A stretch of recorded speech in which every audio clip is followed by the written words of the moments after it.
Repeat your claim one more time. That suffering is unexpected if a good God exists. And the most beautiful thing is that our God is not unfamiliar with suffering as he suffered himself. So would you say that there is like some beauty in suffering in some way? I would say that there can be sort of poetically, you can look at suffering and think that's a beautiful story, but I don't think that the person suffering, especially if they die as a direct result, might think that. Also, I think that if I knew someone whose child died of leukemia and suffered for it, Right. and I went to them and said, but hey, there's some beauty in the suffering, isn't there? I think I'd be Right. kicked out of the funeral. Right. Well, I would say like the same thing for a woman giving birth, right? It's suffering, like it sucks, it hurts. Sure.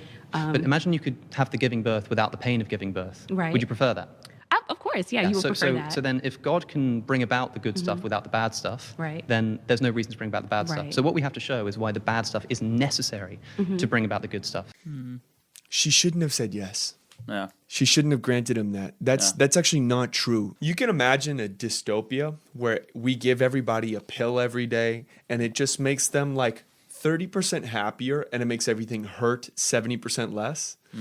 And in that situation, you can imagine that, I don't know, somebody is late for work and they're not stressed about it. Somebody loses their dog. They don't even cry. Just sort of hits them like a Monday, Yeah. Somebody loses a child and they're mildly upset for like an hour. Then they go back to work. Yeah. The reason why I say dystopia is because we all know that's a dystopia. Yeah. We all know that at some point if that was a movie, at some point somebody wouldn't take the pill and then they would wake up to the real world and go, oh my gosh, these people aren't experiencing meaning and purpose and the pain of love and of life. We need to stop this. And the whole movie would be about the good guy trying to stop everyone from taking that pill, Yeah. right? Yeah. Because that is not real.